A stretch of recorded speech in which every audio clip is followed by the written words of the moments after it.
Então, muito bem, vamos conversar então sobre o próximo personagem aí da Matrix. Eu tava pensando em qual escolher deles para começar, e eu acho que um dos personagens mais interessantes pra gente começar a conversar seria o Merovingio. Por que o Merovingio, né? Então, o Merovingio, é, ele trabalha dentro da Matrix com um sistema de causalidade e efeito, né? Então o Merovingio, ele é o tipo de pessoa que acredita que no universo tudo é baseado em causa e efeito, né? Causalidade. E você vê que ele é um cara muito tranquilo, né? Tanto que contra o Neo, por exemplo, se você for ver lá no filme, eles não lutam, né? Eles só conversam. Então, ele não precisa brigar para poder alcançar os objetivos dele, né? Então ele não luta, ele não tenta salvar ninguém, e o mais interessante do Merovingio é que ele entende as regras do jogo e joga dentro delas. Ponto final. Então aquele cara que entende de causa e consequência, ele vai trabalhar nesse sistema, né? Se você for avançar um pouco mais, você pode pegar, por exemplo, esses jogos de aposta, por exemplo, né? Não importa qual seja o jogo de aposta, é, ou o jogo de uma maneira geral, ele é fundamentado em causa e efeito, né? Qualquer jogo, não tem jogo que não seja causa e efeito. Então, se você pega a casa de aposta, por exemplo, né? Se você pega a casa de aposta, você vai ter é, a banca. A banca. E por que, que o pessoal fala que a banca nunca perde? Porque a banca controla a causa e efeito. Então ela que determina quem vai ganhar e quem vai perder, né? Então, quando você joga, por exemplo, num jogo de apostas, você pode ter certeza que já está sendo manipulado ali, né? Já tem ali as regras do jogo ali, né? Então, o que que o Merovingio ele tem a habilidade? Ele tem a habilidade de ser previsível, né? A habilidade dele ele é o arquiteto da previsibilidade. Ele vai trabalhando em cima então da causa e efeito, né?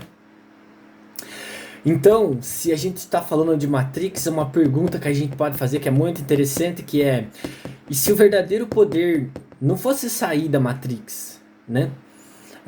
Mas entender como que ela funciona e você poder lucrar com isso, né? Então, talvez você tenha mais benefícios dentro da Matrix do que fora, né? Porque pouco importa a verdade, né? Tipo, se você for sair de lá de dentro para passar fome, não sei se é uma boa jogada, né?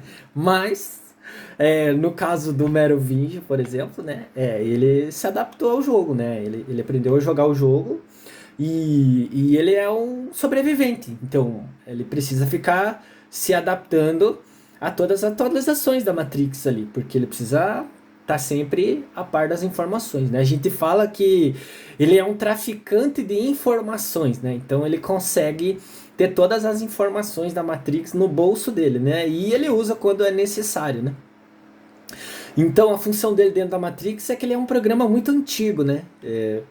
Vamos supor que não tem como saber a idade dele, né? Porque a gente não sabe quando a Matrix surge. Mas vamos supor que ele foi o primeiro programa, um dos primeiros programas ali a estar participando dentro da Matrix. Então ele representa os sistemas que sobrevivem a mudanças. Ele controla informações, favores e desejos, né? E, e como a gente falou, ele não precisa lutar, né? Ele não precisa de força. Ele manipula porque ele entende que as pessoas que vivem ali na Matrix, elas reagem, as pessoas desejam e elas justificam, né? E por que que ele é importante dentro da Matrix? Ele é importante dentro da Matrix porque ele mostra algo que é muito desconfortável, né? Que nem todo mundo quer sair da Matrix. É isso que é o desconforto que ele mostra ali, né? Então, dentro da Matrix, as pessoas vão querer estabilidade, previsibilidade e prazer controlado, né? Então, o Merovingio representa quem aceita o sistema, mas aprende a explorá-lo, né? Por isso que aquela pessoa ciumenta ela geralmente não dá certo, né? Ela se ferra, porque o ciúme não quer dizer que você tem o controle da causa e do efeito, né? Então aquela pessoa que fica muito em cima, tentando te controlar, quer saber tudo todos os detalhes, não dá certo, né?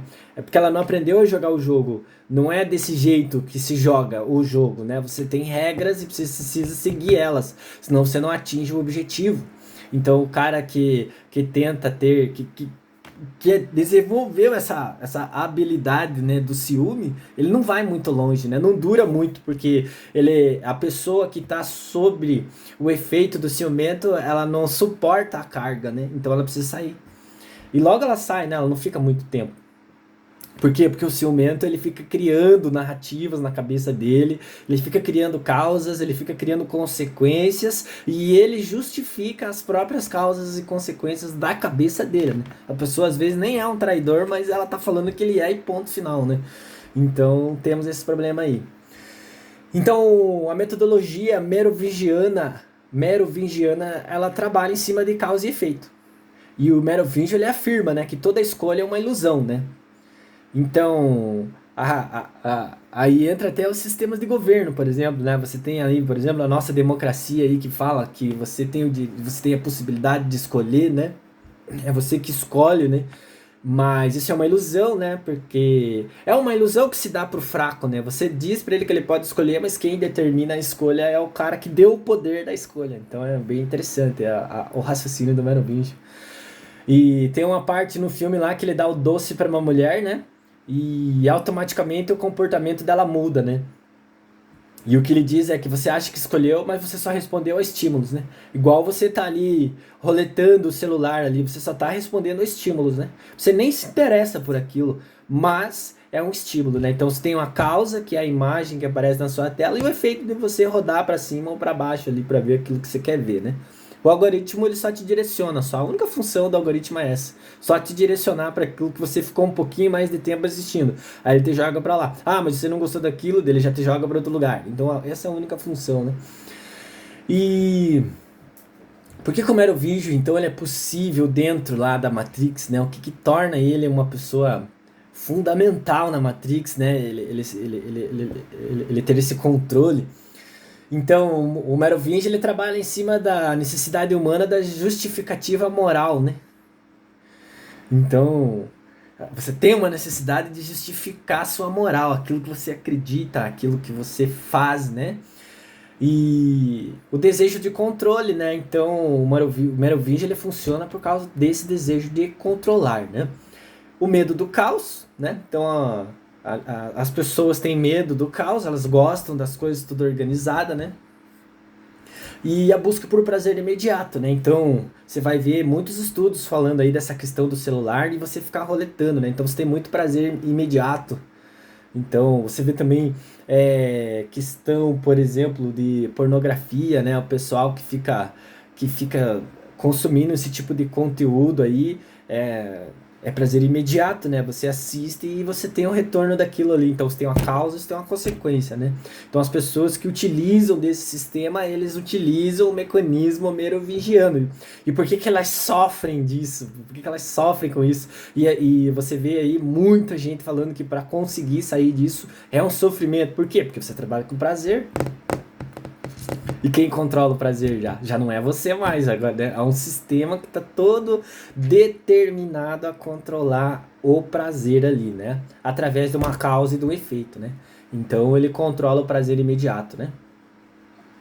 Então o Merovingio ele existe porque as pessoas querem acreditar que existe uma lógica por trás daquilo que elas fazem. E pode ver que no teu dia a dia você vai fazendo coisas que você acredita que tem lógica naquilo que você vem fazendo, né? Então, se você for associar comportamentos humanos com relação ao Merovingio, né? Então você vai ver que é, as pessoas que fazem coisas que são moralmente questionáveis, né? Então, vamos. E daí depois ela tenta equilibrar essa imagem com uma ação positiva, né? Eu fiz uma coisa moralmente questionável, mas ela é negativa. Aí depois eu vou lá e tento equilibrar ela com uma ação, né? Tornar essa imagem positiva, né? Vou te dar um exemplo de uma forma que fique bem claro isso. Por exemplo, no caso da prostituição, por exemplo, né? O que a prostituta faz, né?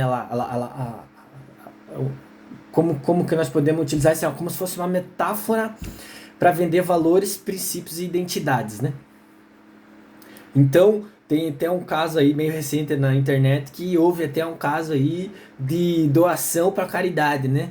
Então, você veja, né? Eu me prostituo, faço aquele ato moralmente questionável, mas ficou tenso. Como é que eu faço para eliminar essa tensão? Eu preciso de uma carga positiva agora, preciso de uma imagem positiva. Como é que eu faço? Eu dou dinheiro para caridade, né? E justifico o meu ato, o meu comportamento pela caridade. Então, olha, não, eu faço isso porque eu sou uma pessoa caridosa, né? Eu gosto de ajudar os outros. Foi esse o meio que eu utilizei para poder ajudar ali o próximo, né? Então veja, aí fica aquela oscilação, né? Eu tô no algo muito ruim, mas ao mesmo tempo faço algo muito bom, e você vai ver que as pessoas ficam confusas, muitas pessoas vão criticar, muitas pessoas vão concordar com a ação, né? Vão julgar até que aquilo é uma boa ação, né? Mas moralmente aquilo é um comportamento questionável, né? Questionável, não tô dizendo que é certo ou que é errado, é questionável, né? Então a pessoa fica ali naquilo, né? Então quando você vai ler os comentários das pessoas através do vídeo lá, é aquela briga de tá certo ou tá errado, né? E nem tô julgando, né? Só fazendo uma análise sobre o comportamento da prostituta, né? Todas elas, né? Eu peguei esse caso da doação porque é pra você entender que a justificativa que ela traz para si mesma é racionalizar tudo, né? Então eu justifico a causa e o efeito através da racionalização, porque daí eu alivio o sofrimento, né? Eu sei que tá errado, mas pô, agora eu fiz uma coisa boa, então tá tudo certo. Vão reclamar, vão gostar, mas vida que segue.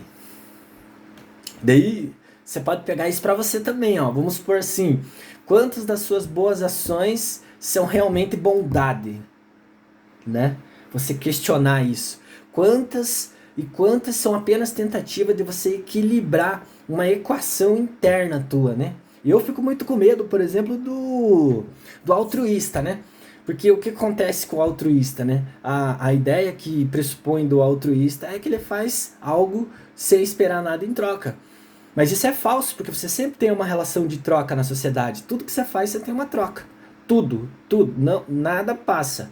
Né? Então a relação de troca ela se estabeleceu. É como se fosse um mercado, né? Um compra e o outro vende, um compra e o outro vende. Aí de repente chega um e fala: "Ah, não, eu não quero nada". Pera aí, né? Como assim não quero nada? Alguma coisa tem. Pode ser que não seja algo externo, mas pode ser algo interno, né? Então, ele deve estar resolvendo alguma questão interna dele e daquilo ali ele tira algum sentido ali, né? Mas sempre na base da causalidade e efeito. Eu faço isso para ter isso. É quase como se fosse uma recompensa, né? Que nem os behavioristas trabalham muito sobre isso, né?